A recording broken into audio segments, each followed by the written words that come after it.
My name's Adele Onyango and welcome to another episode of Legally Clueless. No, seriously, I have no clue what I'm doing, but I'm pretty sure I'm not the only one. Welcome to episode 101 of Legally Clueless. I am so excited, so proud that we got here. It just feels so good. And it feels so good to have you listening. If this is your first time listening to the podcast, first and foremost, there are some strange noises in my neighborhood. Okay, not strange. Kids.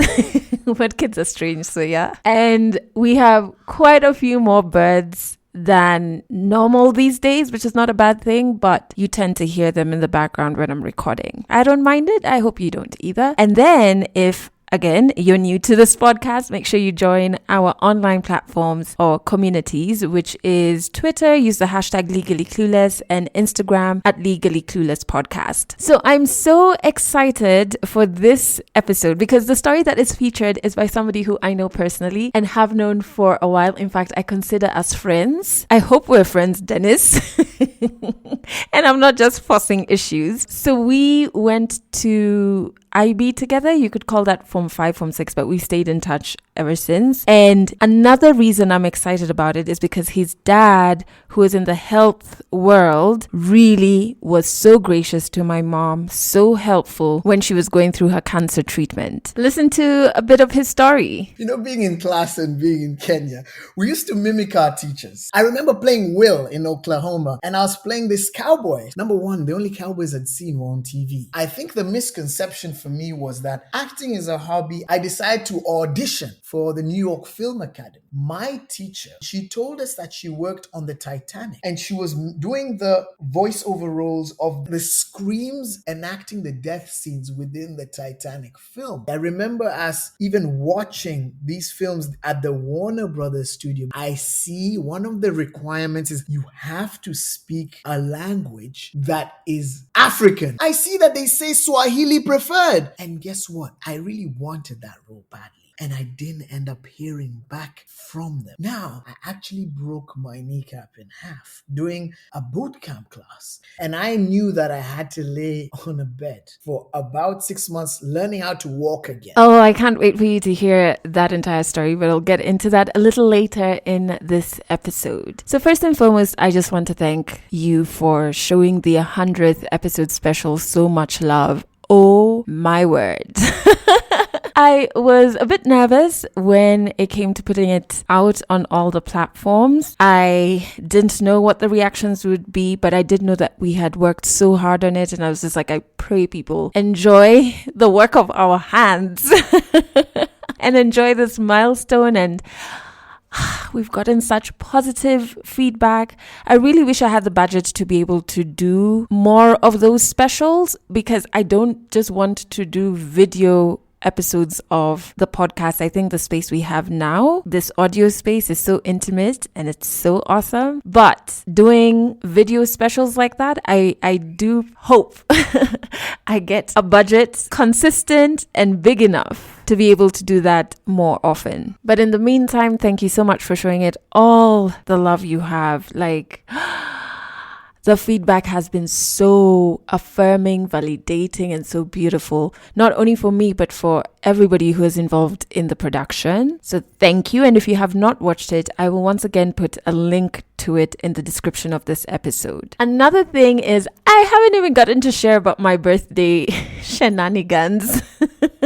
Well, mainly because my focus was the 100th episode, but that weekend was so beautiful. I genuinely think this has been my best birthday ever. So I turned 32, and first and foremost, the third floor, Yani, your 30s is wonderful. Oh my God. I would never go back to my 20s. My 20s were the ghetto. They were so confused, so full of noise, especially the first 5 to 6 years of my 20s. Oh, but 30s are so beautiful. Everything is like the clarity I have is just so magnificent. And this particular birthday was awesome because I think I'd done so much internal work that I genuinely was present, conscious, and loving on the people who love me so beautifully. And it was so great. So I just had Friday, I had dinner with my family. So they came over to our home. It was the first time my niece got to be here. And so she was so excited with our fake grass on the balcony. She really loves green things and all things nature. Nobody tell her that the grass is fake. So she was going wild there. She was in my office, my recording space, which was so wonderful to... Obviously, I know she doesn't understand now we are in an office, but it was great to have her aura and have her in here and to celebrate my birthday with her. I don't know if any of you is an aunt or an uncle, but this shit is magical. It really is magical. So that was awesome. And then I had a pajama party on Saturday into Sunday with my best friend Val. Of course, you know her, and Seba. And that was, so great. So good for my soul. I love those two women. Oh, we spoke for so long. I think I was going to bed at 6:26 a.m. Do not ask what was in my system that assisted me to stay awake until 6:26 a.m. But that was the time I was getting into bed. But it was so wonderful. So I have to say right now where I'm at, coming out of my birthday weekend and the 100th episode of this podcast, I'm so proud of myself. Like, I look back at how I was doubting myself when I was resigning from my last job, and I'm like, if that chick only knew the greatness that was awaiting her. So I'm very proud of myself. I'm so energized to do more and to create. That's even why I'm writing more and I'm just trying to do more things around the podcast. I'm very energized to do more. I'm so validated. Right now, I'm getting to this milestone. It's just validated that what I do first brings me so much joy. What I do is impactful and is valid. And I'm just in a really good headspace. Okay, I want you to check out the song of the week, which is such a fantastic song. Like the message that is so layered. There's a rap at the end that is just so powerful. But of course, it's by Janelle Monáe and Zoe Kravitz. And the name of the song is Screwed. It's from one of my favorite albums by her, Dirty Computer. I really love Screwed because my takeaway from it is just how creatives, people who are seen to be others and outsiders, the people that society doesn't really, us guys, Yani, that society doesn't really accept or is trying to understand us, and they really can't. We are the people who are going to solve the mess that society has made of itself. That was part of my understanding of the song if you listen to the lyrics. But again, it's art, so everybody interprets it differently. Please listen to the song. I'll put a link to it in the description of this episode. It is so amazing. I love it so much, and I hope you love it as well. Right about now, I want us to jump into 100 African stories. Of course, our storyteller is Dennis, and he talks about, as a scientist, leaving that side of the world and auditioning to join the New York Film Academy. He drops so many gems of wisdom. This is definitely one of my favorite stories. 100 African stories on Legally Clueless. Stories from Africa. My name is Dennis Mailu and I'm from Nairobi, Kenya. Okay, I first fell in love with acting. Oh gosh, I can't even pinpoint a specific time at my life because I've always seemed to enjoy it and love it. But when I kind of look back in time, I remember being a child and watching a lot of movies while being in the living room in my parents' house, like Terminator 2 and watching Batman Returns, jumping off the couches, trying to enact what I saw on TV. I'd also mime and kind of speak about the different scenes in my own way of what I understood back then. My parents say that back in the day, when I was a child, I used to have a rubber duck. When I was when I used to bath, this rubber duck used to squeak when I used to squeeze it. So I would actually make the same sounds of that rubber duck. Little did I know I was doing like my own voiceover kind of work whilst I was a child. So acting popped up later on in my life as I was growing up through high school. I went to St. Mary's High School, and it was a very important part of my growth in terms of the curriculum. We had a very good extracurricular activity kind of schedule, and it was fantastic because we had great teachers and they kind of encouraged us to build up our artistic side. So I managed to do a lot of musicals. I did Oklahoma, and then I also did very many, being in class and being in Kenya. We used to mimic our teachers. So I remember us being in class and imitating specific teachers, but little did I know that was a performance aspect as well. Mimic how they walk into class, how they teach us, how they sometimes punish us. And it kind of endeared us to these teachers. It connected us to them, to our classmates, and how we kind of were living in this little mini realm of performance. Yes, I have moments which make me laugh when I think of how I was acting back in the musicals in St. Mary's.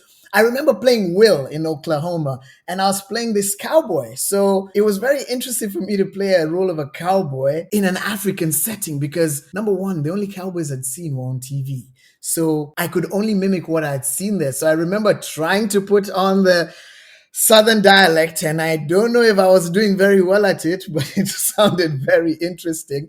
I also remember singing and dancing with boots on, and to me, that was absolutely hilarious. But I enjoyed just putting myself in that mindset and connecting with everyone on stage. I also remember there being a horse that walked in the middle of our school hall, and all the parents were there, and I was like, wow, this is really it. This is production value. We're going up. And I just felt like a star. So that was amazing. I really loved that experience. Well, at that point in time when I was in high school and looking at acting as a whole and as a career, I definitely knew I loved it, but I didn't know how much. It continued to be something I was cultivating as I was pursuing my academics. So I went to the UK, and after I finished my international baccalaureate at St. Mary's, and that's where I studied my environmental science degree from my bachelor's up to all the way up to my PhD. But I never stopped acting all this time. It was always something I did on the quote unquote on the side. It was only till about 2016 when I realized that when something follows you throughout your life and there's a through line, there's a reason why you want to pursue certain things. And just the same effort I put into my PhD and went in full throttle, I thought, you know what? It's only right that I dedicate the same amount of time into my acting if you ever want to get anywhere. So it's very interesting that towards the latter stages of my studies in the UK is when I actually started taking it very seriously as a career. I began the process of balancing the acting career and the environmental career towards, as I said, the latter stages of my studies. However, when I started my first degree, Bachelor of Environmental Sciences at the University of East Anglia, I was actually part of the UEA, which is the acronym for the university, UEA Drama Society. And we'd put up a lot of plays and shows. So the through line still continued from St. Mary's all the way to the UK. And I did a couple of plays then when I was in my master's. I tried, but I didn't have that much time to do it because the master's in the UK is very short and it's very quick. I did it for a year. And then I jumped into my PhD. Now, during my PhD time, I had a lot more time to research and actually look at the aspects of acting. So I was still involved in it and performance aspects to some level where I was part of a dance troupe for a while. And the acting part came towards the end when I was going to Notting Hill and doing screen acting classes. And I would balance these with the time that I was doing my thesis and teaching at the time at the university. And then a point came in my life towards the end when I was just doing my work and I thought, you know what, it wouldn't hurt me to try an audition for a school in the USA and see if I can do more of this learning, because I think the misconception for me was that acting is a hobby, acting is fun. But when you take it seriously as a career, there's certain protocols and certain steps that you have to ensure to build your artistry and keep it consistent when called upon and when performing. So I decided to audition for the New York Film Academy in Los Angeles. And when I went there and I auditioned in London and they gave me a talent-based discount, is when I told myself, you know what, maybe there's something here. However, now I had to make the leap from one country, something that I was totally used to another. So the day that I had to audition for the New York Film Academy, which was a very big audition for me, I remember waking up very early in the morning. This is when I was back in Reading. So Reading is about a 20-minute train from London. And I remember waking up and having my favorite meal. I love avocado on toast with a few eggs on that. So I had to have my favorite meal to kind of propel me to that. And deep down, I knew that I had done the work in terms of I had my two monologues, contemporary and classic. And I was very confident that I had done the work with memorization and with working on the characters. But there was still nerves that I had. So all the way along the train, I was still reading what I was supposed to be performing. Back in Nairobi, when we were in high school, I remember when we were preparing for exams, we used to write our notes on a small piece of paper or foolscap. We'd fold it in four sections and you'd number each one, two, three, four. And we used to have these small and you'd fold up these papers with all your notes, tuck them into your pocket, and we call them Mwakenyas. And this would be like kind of like a go-to thing that you could look and kind of remember what you were supposed to write in your exam, like a mini study guide or postcards, as they say out here in the States. So I had my acting More Kenya, which I was reading on the way to the train and on the train all the way to the interview. So I got there. I saw where I was supposed to audition. I signed up. There was a bit of a wait, but when I walked into the room, they were very friendly and welcoming. So the staff at New York Film Academy, they have a couple of campuses around the world. They actually travel to different cities to find students and talent that they can bring on. So after I auditioned for that, I felt liberated. It was almost like I was on autopilot. I loved the thrill of it, but the beauty of auditions is that you never know what results you're going to get at that particular point in time. So I actually did the audition, walked away, but the feeling of just letting loose, of that free fall, quote unquote, living, I really enjoyed that feeling. So I was telling myself, wow, if this is what one can get by doing what they love all the time, I want that feeling all the time. So I remember going back home and I was just content because I knew I'd given it my all. So I didn't have a pre-designed ending to how that audition would have went. That prepared me when I got the email saying that I was going to New York Film Academy. I mean, the joy was that much more because sometimes when you put your work into something and then you fully let go and let the universe take care of it because your intention is pure and you gave it your all, you always get back positive rewards. So that was with my letter, showed it to the family, and thankfully they're very supportive. They've always known I've been a performer of sorts. The question is, did I have the strength enough to just dive in and do it? Because that's a personal decision. The day I get to New York Film Academy, I remember this was all the way back in 2017, May. I remember getting to my accommodation at Burbank, a place called Oakwood Apartments. And the beauty of that is that it was not what I was used to in terms of a campus setting. It was very much into the real kind of, how do I describe it? It's more like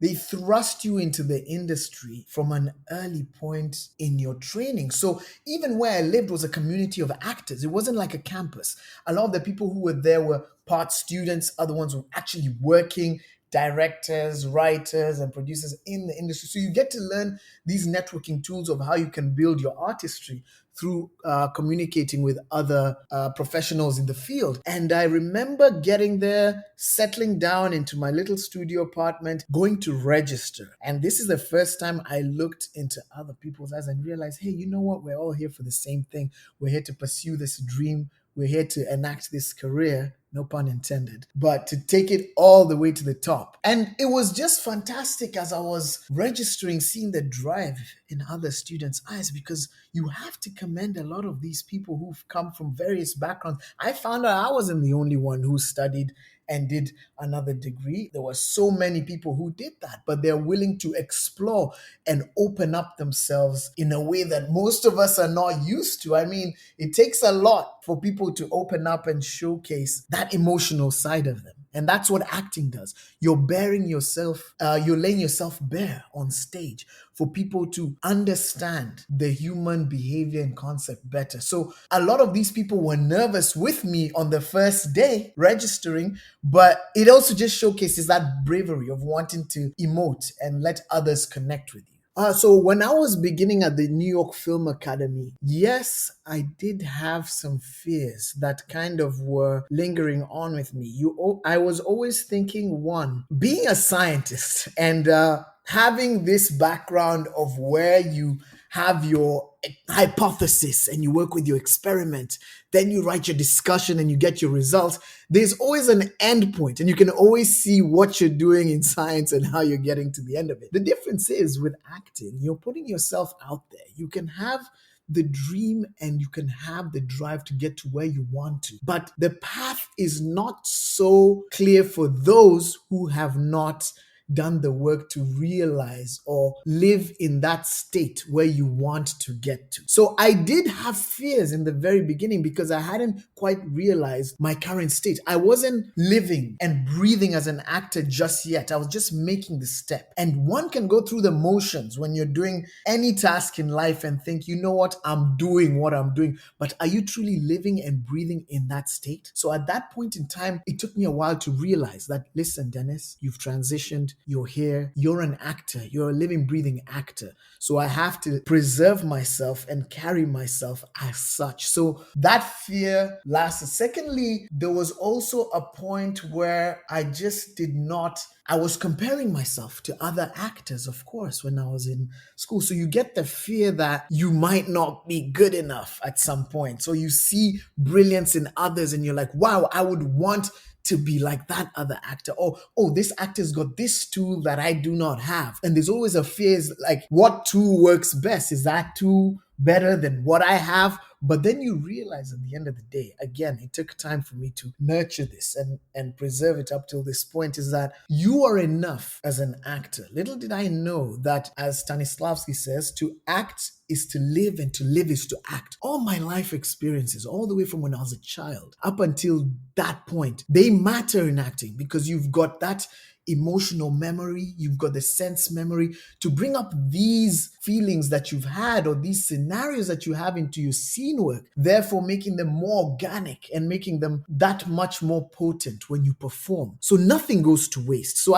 knowing that you're enough is something that I had to learn as well. That was a fear that I was having. Am I enough? Am I not enough? But later on in life, you realize your journey is your destination. Some of the classes that we do in acting school, and by the way, it's very interesting you speak about classes and the memories that I had in the past and what we studied, because it's always an ongoing process. It's a muscle that we keep exercising. So even right now on Zoom, I do acting workshops just to keep your muscle of acting alive, even through this trying time. So it's always something you can improve on, kind of like going to the gym. But just to take it back to some of the classes that we used to do, we would do classes such as the actual theory of acting. So we have very many acting teachers who brought about different concepts up till this day. We have Stanislavski, who kind of was like a founding father of the method of acting. And through him, he had a lot of students, like Lee Strasberg, who teaches the method. You've got Sanford Meisner. You've got David Mamet. You've got so many facets and actors who teach their method in a specific way. So we went through this book called Training of the American Actor. It's by Arthur Bartow, and it has different styles of acting or different methods in which you can bring out specific emotions when acting. Then we would do classes such as voice and speech, where we learn how to speak better. Diction is a very important thing. How to pronounce specific words. Sometimes it feels like it's a higher level of what we would learn in high school, because you'd learn how to pronounce certain words, but there's specific ways you'd speak for performance. I can give you a specific example for voice and speech. When I knew it was important is when my teacher at the New York Film Academy back in 2017, she told us that she worked on the Titanic, the film, and she was doing the voiceover roles of the screams enacting the death scenes within the Titanic film. So she was actually making those sounds consistently, day over day, for hours on end.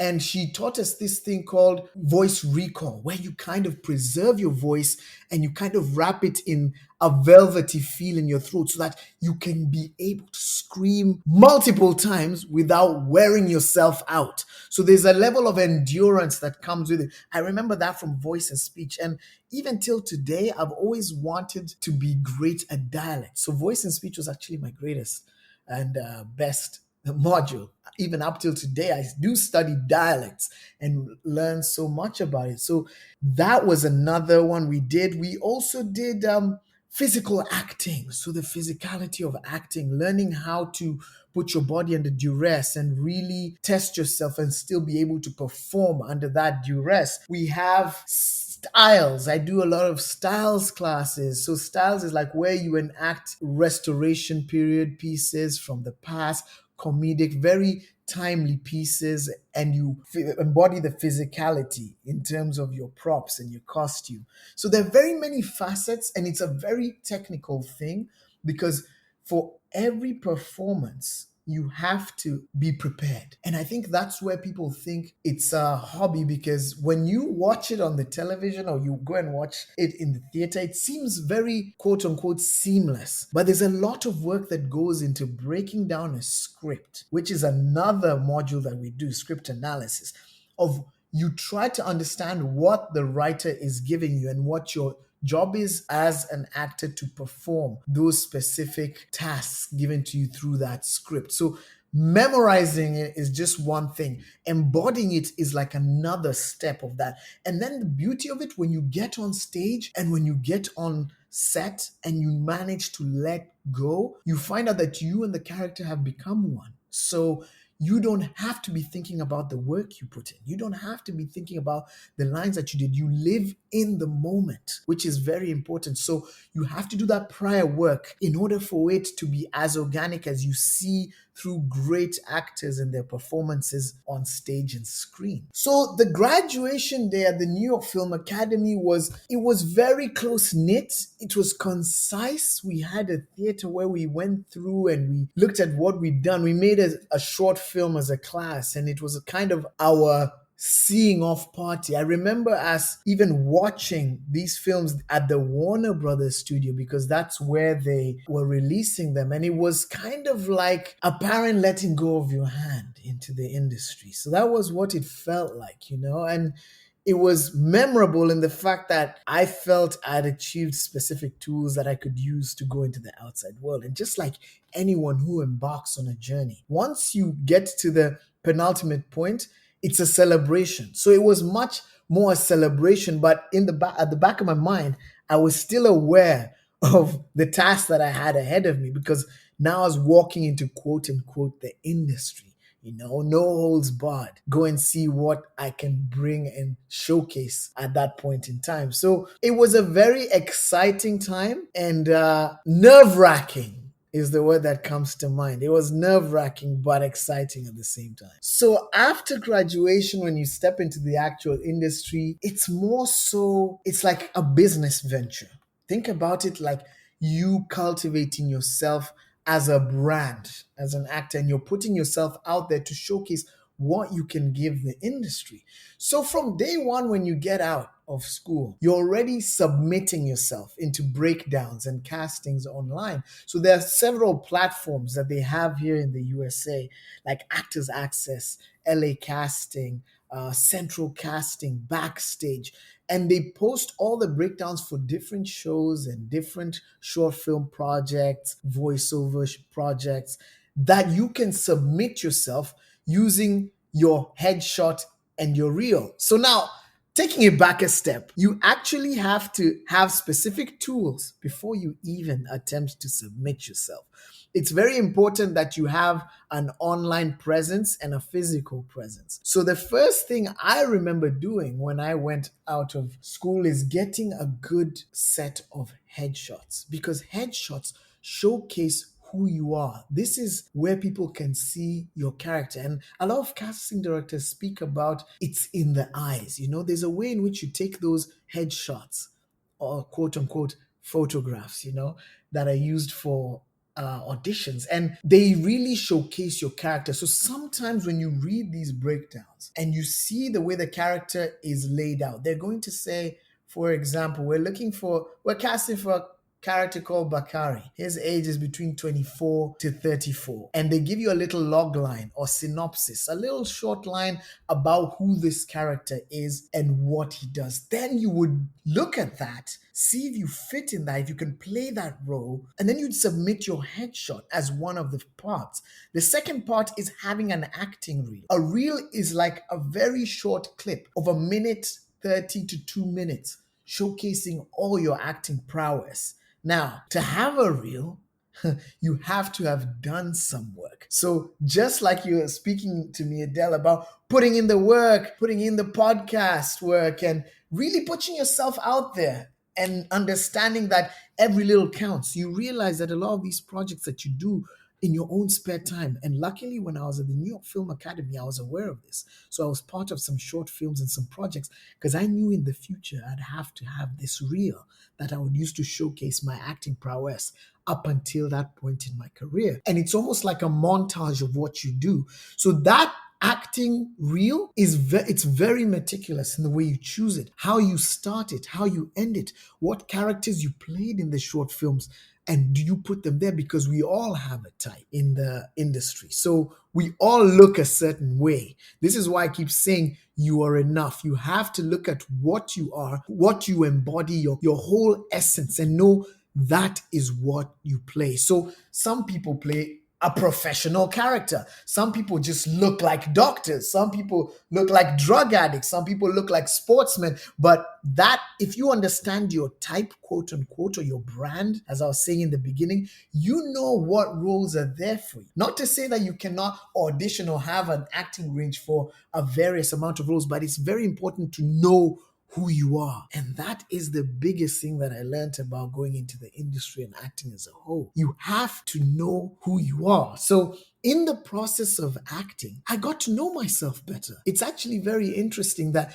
it came full circle. What I was trying to learn made me learn more about myself. So when I was going into the industry, putting out my headshots, putting out the resume, doing some submissions, you almost know what you're doing, if albeit being in some new territory. So that was the beginning part. Then you'd put in these submissions, you'd go for auditions. Sometimes you don't get called in all the time for an audition. It's not automatic because so many people are doing the same thing as well. And you find that sometimes your type, and the more you understand yourself, the more you know your niche, and the more you can drive yourself forward. How do I navigate with rejection or in an audition, or when I find a role that I really want and I didn't get through the first stage? So back in the day when I was working in the industry, this is a couple of years back, I'd say 2 years back, I got this audition breakdown, and it was for a love story, about this love story that had transitioned over time in different continents and cultures. So guess what? There was a part of an African caveman who was falling in love and painting these murals on the wall in the cave. So as soon as I saw that breakdown, I was already captured and I was interested. I was like, you know what? This is a great, great audition for me. So I read the log line. I see one of the requirements is you have to speak a language that is African. So I was like, okay. We're getting somewhere here. We're getting somewhere. Further on into reading the log line, I see that they say Swahili preferred. Oh my God. At this point in time, I was excited. I was like, you know what? This role is made for me. There's no way I can walk. I have to walk into this audition and I'm just going to speak Swahili. I'm going to get this role. I can even teach them what to say if the Swahili was not grammatically correct, because I remember in IB I did higher level Swahili. So I was like, you know what? Let me go to this thing. Wacha niende huko niongee Kiswahili, watanipenda, you know? So I went all the way to the audition. First mistake I made, I walked into the audition thinking I would be the only one, because there are very few, I guess, actors in LA who speak Swahili. So we're a handful and they come few and far between. So I walked in there and first thing I see is the whole place was packed with actors who were just ready to go in there. So ready, they had even dressed as the African caveman. Now, this to me was a mistake that I made earlier on in my career, knowing that you have to go into your audition to kind of project or relay what the role you're auditioning for is. So if I'm going there as a doctor, you would dress in a way that insinuates a doctor. Not saying that you go in there with your lab coat, stethoscope, you're holding your pad, or you walk in there miserable as if you're going to break down some sad news to a patient. No, no, no, no, no. It just means you kind of you project that outward appearance of the doctor. Of course, you're going to embody it in the essence. But if I wore, say, a white long-sleeved shirt and I untucked it, that would give that element of a lab coat. So I'm not going too far with it, but you can get the picture. Now, the first mistake I made when I went to this audition is that I did not dress up as the African caveman or the African character that I was relaying. First off, I was just so confident in just me being the African, and I took that for granted, the fact that I should have just gone an extra step to showcase it. So, and then I got into the audition. I auditioned for it. It went fantastic. I had a great auditioning partner. I did manage to speak Swahili, which I was very happy about, and she was from Nigeria. So she got to speak a little bit of Yoruba. So that's another part which I understood. I was so sure in the sense that they would not be flexible in that little instruction, but they were willing to see and understand different cultures. So that's another thing that taught me. Dennis, number two, be open-minded, because in the audition room, anything can happen. You need to be willing to open yourself fully. And I left that audition thinking I'd got it. I actually left that audition knowing that I had one up over everyone else just because of my authenticity, as knowing that I am Kenyan. But I hadn't per se ticked off these small boxes. And guess what? I really wanted that role badly. And I didn't end up hearing back from them. Now, it was so disheartening in the sense that I was holding on to that. So much so that fate would come back and show me that same short film through a friend of mine. So I met a friend of a friend who's African American. And when I saw his Instagram and I saw one of the films he was promoting and how he was speaking, I was like, wait a minute, I know this short film. This is about a year later. I was like, wow, this is what I wanted to do. Oh my goodness. He was actually put in the work. He looked like a caveman. He did everything that was supposed to be into it, and kudos to him for getting that role. And till this day, we're very good friends. Yeah, there are lots of setbacks that one can go through, not only emotionally but physically. I just happen to be unfortunate in the sense that in 2018, the beginning, top of the year, I actually broke my kneecap in half doing a boot camp class, which is very unfortunate because it was outdoors, and I happened to step into a ditch, and the rest is history.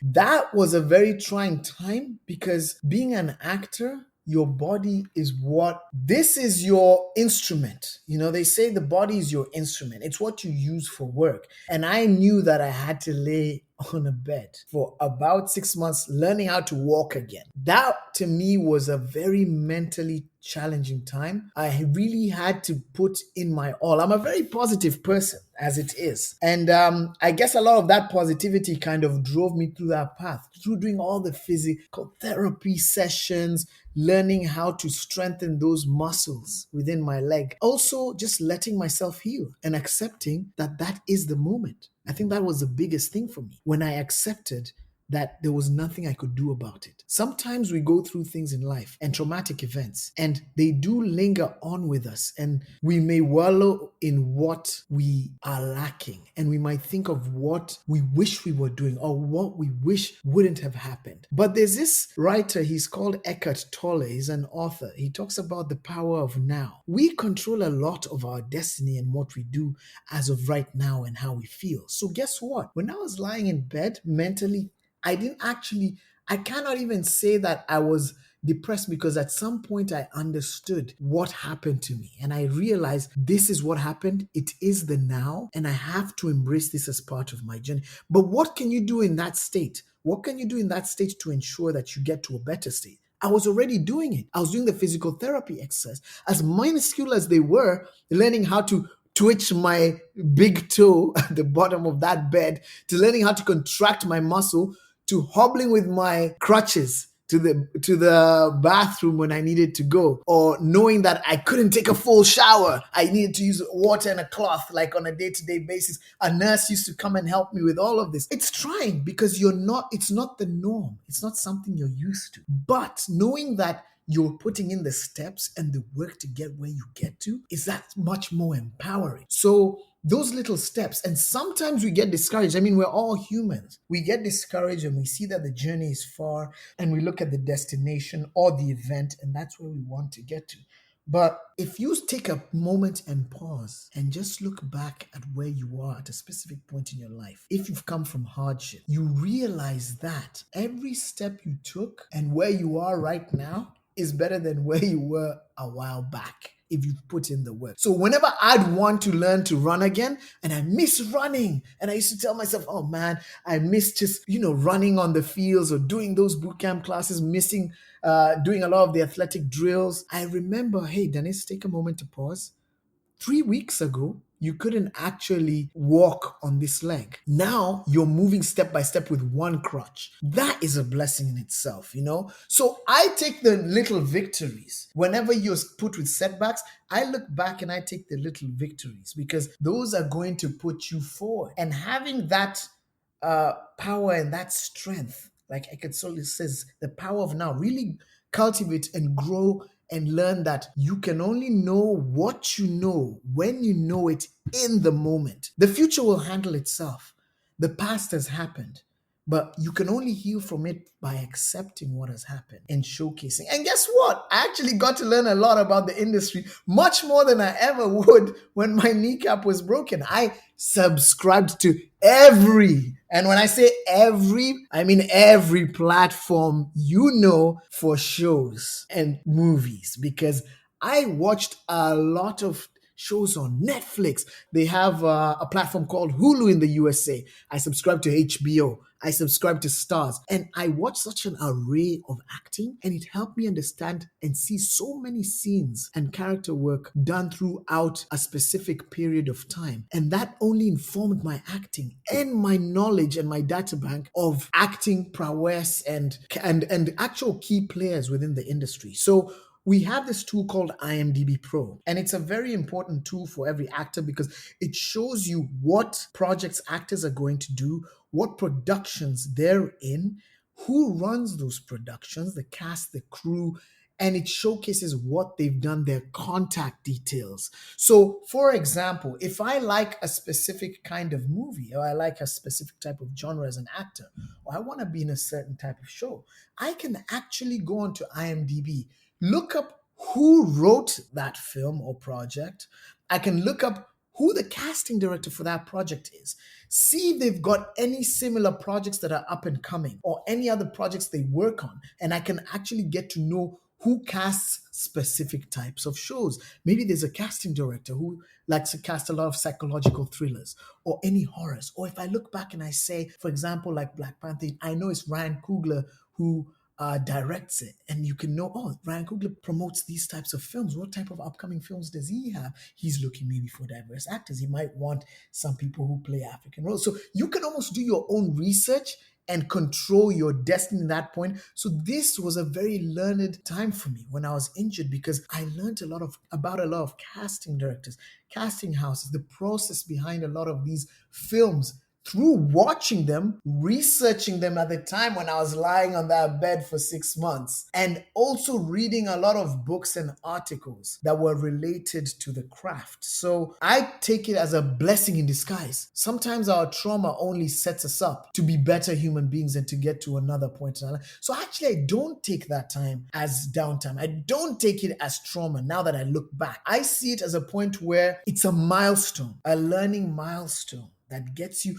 to the next point. It happened for a reason. Why I had to break my kneecap to learn all that, I don't know. I could have done with a little bit of a flu, or maybe something smaller so that I didn't have to go through all that physical therapy. But guess what? I went through it. And I love exercise that much more now because it's a part of my daily life. Because what started as something that was a hobby and taking it half-heartedly, I began really rehabbing my leg and fell in love with it. So maybe it was for me to realize where my health was and take it to the next level. So, unfortunately, I went through the same thing on the left side. I injured the left side and broke that kneecap because sometimes they're lower extremity problems. So with the lower body, you find sometimes because of the imbalances, when you hurt one side, you hurt the other. But guess what? This happened towards the top of the year, and the recovery was very quick. It was nothing like what I went through the first time. I've got some metal in my right knee, but my left knee is actually very healthy right now. Like it got so strong that I feel like it's healed faster than the side that I got injured on the first time. So this one was just the same issue. Just because of imbalances, sometimes it can happen, and the doctor did warn me about that. So it's unfortunate it happened, but I'm past that now, and I am actually in the best shape I've ever been. So some of the highlights that have validated my acting career thus far are some of the roles that I've ended up getting within this industry, and in particular, how I got them. Like, I remember back in 2018, I auditioned for this role of an American gangster in a TV film called Blue Light Melody. It's on Amazon Prime right now. And I was in the opening scene, and I'm meant to play this African American gangster. And I went there and I tried my best to portray this character. And within the audition, I kind of went in there giving it my all this time. Not like the first time when I was playing the Kenyan guy na nilifikiria hiyo ni yangu na sikufanya hiyo kazi, you know. So I went in fully prepared for this role. And guess what? It brought me back full circle. As I finished the audition, he said, "You know what? Can you do the same audition? Can we do it, but can you maintain that authenticity of being Kenyan? I'd like to just hear you read this character and speak in just your natural dialect." And I did it. And when I did it, he said, "You might hear from me." And he called me back the same day saying that I'd got the role. And that's when I knew, wow, like that was the second or third audition I did, I believe, when I got out of school. And I went, and it was even a paid audition. I was over the moon because I went there and it got me a chance to see what it was like on set. Even the movie premiered at the Chinese theaters here in Hollywood for in one of these film festivals. It was an amazing experience just to go and see that live, and then having the experience of people coming to see you and watch you and understand that your artistry is real. So seeing myself on that big screen, I was like, wow, you know what, Dennis? I can get used to this. I enjoy doing that. But even though that was not what I actually had not envisioned myself on the big screen at this point. I just envisioned myself as doing the work. It was like a mini victory again. I saw that and I was like, you know what? I can do this. And that kind of steamrolled me into a lot more projects. I mean, I did a project called Flawless, which I played a lead CEO that's in post production. I managed to play an astronaut for a film called So One from the Mars Academy films. That was great. I also did a BuzzFeed video on YouTube speaking about what non-Americans think of Americans. That was fantastic too. I have also worked on a film where I got to portray an African called Sepafe. And Sepafe was a great film for me because, again, it was another moment in time where it validated I am really enough for this and I can do this. It's just about how far do I want to take it? It was an audition that I submitted online and I sent it. It was the last day. And this time I did not make a mistake. I did all the work that embodied this African character, unlike the first role that I did. And as soon as I sent in the self-tape, I was called for the callback a week later. End up going for this film. The director ended up loving me. He said, "You know what, Dennis? I received your self-tape on the last day when I thought I had done all I had done. I had looked for all these actors. You were the last one to come in. And when I saw the tape, I was like, you know what? This is the one. He's bringing authenticity." Interestingly enough, the character had a lot of work to do with my background too. He was playing this PhD scholar and he was living his first day in America. So that was fantastic. It was not his first day, sorry, my bad. It was his family that was coming over for the first day in America, and I was receiving them to show them all the trials and tribulations as someone who's a foreigner within the state. It's set in 1994 after the Rwandese genocide. So it was, my family was coming to the USA as a result of that, and it showcases the tumultuous times that this character went through with the family and the dynamics that consist of immigration and just emotion when it comes to losing loved ones. So C'est Parfait is the film's name. And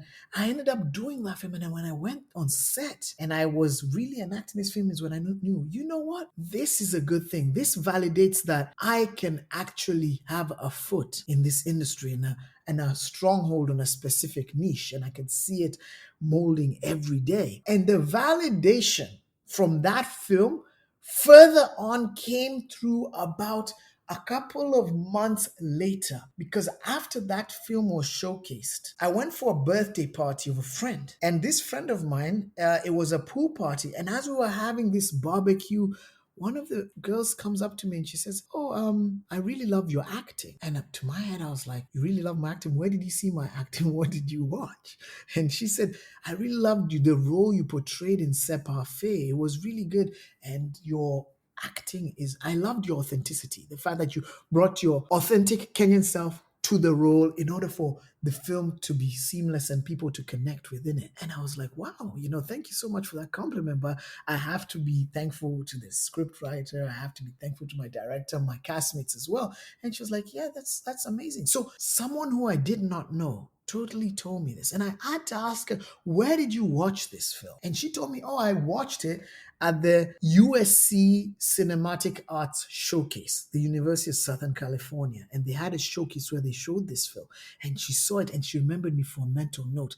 And guess what? Whilst I was in my recovery process, I discovered this girl is actually a casting director and a writer. And then she reached out to me like months later, almost 6 to 7 months later, to enact a film called Ibeji, where I was playing an African father who had two evil twins, and it's like a mini horror film that's currently in post-production. And she just reached out to me off the strength of me putting my all into that role, bringing the authenticity. That was another validation that, wow, people are seeing your work. You're going to get to where you get to, but you can control what you can now, which is what I'm doing. I'm still exercising my muscles through doing online classes on Zoom and workshops to keep improving my dialects, to improve my range, to improve my prowess. I'm working out every day. I'm becoming a stronger person physically. I'm strengthening my instrument. All I can do is control what I'm doing right now. So if you put your all into something and not leave what you can control into chance, I believe the universe listens to us. The power of imagination. The universe really listens to us. There's a man called Neville Goddard. He says you need to accept states and understand what other state you want to achieve. So I right now, as a tennis Smiley, I live and breathe day to day as an actor. I see all the actors on certain planes and levels within this career, and I understand, you know what, Dennis, just like that A-list actor that we see every day on TV, you are doing the same career. He's an actor, she's an actor. You're an actor too. I live and breathe every day like an actor, no doubt. Albeit we're in different states, because sometimes it takes time to get to that event. But guess what? I'm in the process every single day. And this is what Neville Goddard says. He says you need to have that power to imagine and live in that state that you want to be or you're aspiring to get to. And sometimes he said it's hard because those seemingly safe moorings, those things that tie you back, those things that scare you from living and making your dream or so-called what you're trying to achieve a reality, you need to let go of those things. Of course, in a calculated way. No one is saying drop what your responsibilities are to get what you want to get, but make that plan. Understand that there is somewhere you can get to. And guess what? Seeing myself on the big screen at the Chinese theater was a validation. Going for another film I did, a sci-fi, and going for a one-day premiere, and it was where I was playing with a lot of kids, and I saw these kids and I'd take photos with them, and they'd be like, oh, look at this guy, he's the one who was in the film. Those small moments just validate that you can get somewhere. Now, how far I want to get is up to me, but I don't see a ceiling because I'm embodying everything that I've brought in, all the way from being that child with that rubber duck squeaking up to now when I'm sat in my apartment, sadly, 24 hours a day because of the coronavirus. But everything I've learned is important, When I think of success, I think of a vision board, okay? And I see a vision board is something that you put forward and you have certain milestones you want to hit. I want to, like, for example, in mini checklists, I want to be able to do the American dialect, the general American dialect. I want to be able to do the standard American dialect, the Southern American dialect. Those are little milestones that are leading to a greater piece of the puzzle, you know? So these are small mini successes that I look at and on the way to my ultimate goal. Of course, my ultimate goal is to be on every screen you see, doing every job that I would love to do and live that fully. And to get there, I have to love each and every part of that journey. So success is understanding that even to get to that screen as I foresee right now, when I get there will still be things I have to encompass to be more successful. Because success, you can always keep changing and moving that yardstick. So it's very important to understand that the successes you achieve are just milestones, and embrace and revel in that and be happy in that. Be happy that you've done what you've done at a specific point in time. Take that as a success. Take that as a win. Celebrate that. Know that for you, nobody understands what that success means because it's different for different people. Whatever you accomplish in life, nobody can know what you are going through. You can explain it, you can try and make them understand, but guess what? Hey, Adele, me, I wear size 8 shoes. If you're size 9, you can never fit into my size 8. That's a fact. So the fact that I know how much I have to do to get to where I want to get to is a success already in my eyes. So I am living my fullest life as we speak. And I feel like just living an unhinged life is very successful because at the end of the day, we're here to live. Catch more African stories in the next episode of Legally Clueless. Wasn't that just such a beautiful story? There's so many things he said that I was like, wow, first you have such a brilliant understanding of yourself, like such an awareness of yourself and where you want to go and life and being alive. But also, I think many people can identify with you are good at something, so that's something that you study in school, but you have this passion that is unconventional, dependent on which culture you're from, and you want to pursue it. But there's so many voices telling you not to. And I just love that Dennis just up and did it and had a support system around him. So in that regard, I think this is a very inspiring story. I also liked when he talked about even when you have this passion and you're making a life out of it, you have to exercise that muscle. I always have to remind myself to do that. There was a point last year I stopped reading about audio production or watching tutorials. But towards the end, I was like, oh my God, Adele, don't forget. You have to keep exercising this muscle, keep trying to get better at your passion or your craft. And I've always just been so fascinated by actors because I always assume to play whatever role it is, you have to let go of who you are or find synergies between who you are and the role. I always assume on the outside looking in, of course. And I think to be able to do that, you have to have such a high level of self-awareness. So I look at actors, I'm like, you must really know yourself. It may or may not be the case, but that's kind of like what I feel when I look at acting and the ability to perform and bring this character to life, you know? I mean, I tried it. I was in season 2 of this show called Stay, and that was hard. And then they gave me such a complex character who had so many issues. Some of the issues she was going through were triggers. It was very challenging. I enjoyed myself, don't get me wrong. Very challenging. And it just made me respect the craft even more. Do remember though, if you want to tell your story on this podcast, all you have to do is send me a story demo. Tell me a bit about the story you want to share. So just try and make it 1 minute. I was going through the hotline number and I was just seeing 3 minutes, 4 minutes. Try and make it 1 minute, but either way, I do appreciate the demos that come through and we'll take it from there. The hotline number is +254 768 628 790. So you can send your story demo via WhatsApp, and you can also celebrate the last 100 episodes by sharing an audio note about what some of your favorite episodes have been, something you learned on the podcast. It could even be something you learned about yourself. I'm really enjoying receiving those messages. So yeah, those you can send to the hotline as well. Hi Adele, I hope I'm not late to sending my message. I just wanted to say that Legally Clueless is one of the dopest podcasts I've ever listened to, and that's actually how I introduced myself to listening to podcasts. That was last year when this whole corona thing happened. But I'm so proud of you. I'm really super proud of you. I think this is another version of you that we didn't even get to see on radio. It's a version that's lighter, it's a version that's inspiring, not that it wasn't there before, but now it kind of just pops out more. I enjoy every time you talk about your mom, because I still have my mom, but my dad passed on. So for me, when you talk about grief, anytime you talk about grief, you touch on grief, those are one of my favorite episodes that I really truly enjoy. So I hope you continue inspiring us. Thank you so much for this podcast.